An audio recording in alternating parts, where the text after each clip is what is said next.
Tersiar beberapa minggu ini dalam negara kita Malaysia tentang di mana ada netizen yang mengatakan haram meminum Zeus Coffee kerana Zeus asalnya adalah dewa dalam mitologi Yunani kuno. Sebelum kita pergi lebih lanjut untuk membahaskan sama ada logo Zeus itu adalah dewa mitologi Greek ataupun Pak Khaldi, iaitu seorang lelaki Ethiopia yang menemui kopi, jom kita mengenali siapakah dewa Zeus. Zeus sering digambarkan oleh artis Yunani dalam kedudukan berdiri dengan tangannya memegang peti atau duduk di atas tahtanya. Zeus juga dikenali di Rom Purba dan India Purba. Dalam bahasa Latin ia dipanggil Lopiter, manakala dalam bahasa Sanskrit dipanggil Theospiter. Assalamualaikum dan selamat datang ke channel Jejaki Kisah walau di mana anda berada. Dalam video ini Sisi akan berkongsi juga 7 info sejarah mitologi dewa terkenal di Yunani kuno, iaitu dewa Zeus. Jika anda semua ingin tahu, jom kita kembali pada zaman Yunani kuno. Nombor 1. Sejarah kehidupan awal Zeus. Zeus adalah raja para dewa dalam mitologi Yunani kuno. Dalam teogoni Hesiod, Zeus digambarkan sebagai bapa kepada semua dewa dan manusia. Zeus tinggal di gunung Olympus. Zeus adalah dewa langit dan petir. Sembuhnya ialah petir, helang, lembu jantan dan pokok oud.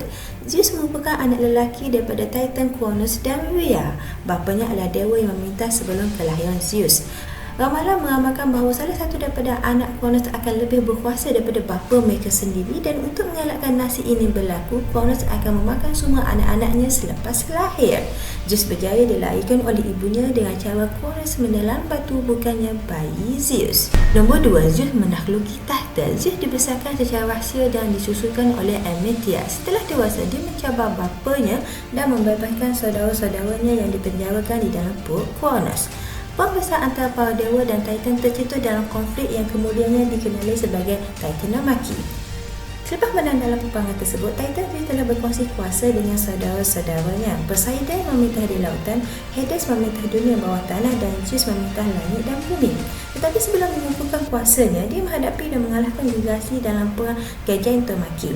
Zeus juga mempunyai perlawanan akhir cabaran untuk menghadapi raksasa yang kuat. Dia tewas dalam pertarungan pertama mereka, tetapi dia kembali membalas dendam dan berjaya mengalahkan dan dipenjarakan di Gunung Athena. Nombor 3. Kekuasaan Zeus. Dewa ini memiliki beberapa kuasa, antaranya kebolehan untuk mengawal hujan dan petir. Dengan menggunakan kuasa kilat miliknya, Zeus mempamerkan kekuasaannya.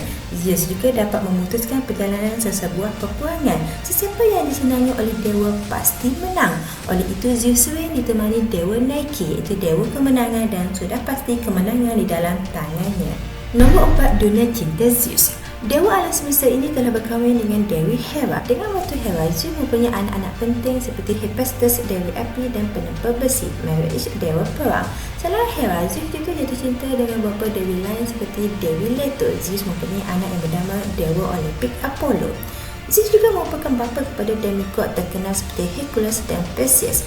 Tetapi di antara semua anaknya, Athena, iaitu dewa kebijaksanaan yang lahir daripada kepala Zeus, merupakan anak kesayangan Zeus. Disebabkan Athena mempunyai kuasa lebih besar dan hebat, isteri kesayangannya sangat cemburu, dan untuk mengelak daripada pengetahuan isterinya, Zeus telah menyamar dalam rupa yang berbeza seperti Zeus mengubah dirinya menjadi seekor lembu jantan yang putih bersih supaya dia dapat menawan hati Eropa yang dicintainya, seekor angsa untuk menggoda lidah, dan buang kuku untuk menakluki Hera. Nombor 5. Kuil Dewa Zeus. Zeus telah dihormati di seluruh dunia Yunani. Salah satu daripada kuil yang dibina untuk menghormatinya berada di Olympia.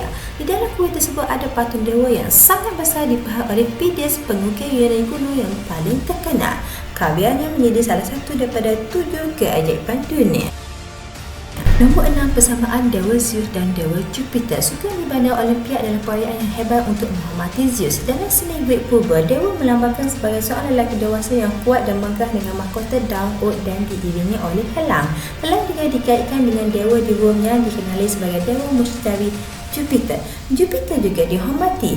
Kuil utamanya berada di Capitoline Hill yang paling berkuasa di antara dewa-dewa Olimpik yang disembah di seluruh Eropah disebabkan oleh pencapaian legend Rom menaklukki rakyat.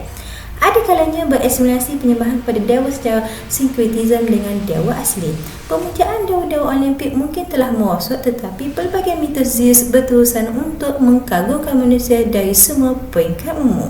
Nombor 7. Persamaan Dewan Zeus dan Zeus Coffee. Berbalik kepada penafian oleh pihak Zeus Coffee itu sendiri yang mengatakan bahawa itu bukannya Dewan Zeus tetapi adalah Khaldi, seorang lelaki Ethiopia yang menemui kopi. Tetapi berdasarkan kajian Sisi, Pertama, ada gambar Chanel lama yang ditemui di bandar Elis dan juga Rome yang melambangkan bahawa Dewa Zeus itu memakai lilitan daun zaitun di kepala.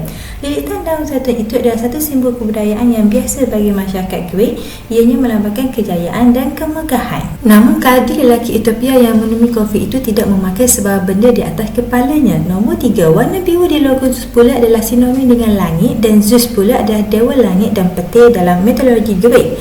Juga sering dikaitkan dengan warna biru. Dan yang keempat, dalam beberapa poster yang pernah dimaknai oleh pihak Zeus Coffee itu sendiri, mereka sendiri pernah menceritakan tentang asal-usul nama Zeus Coffee itu.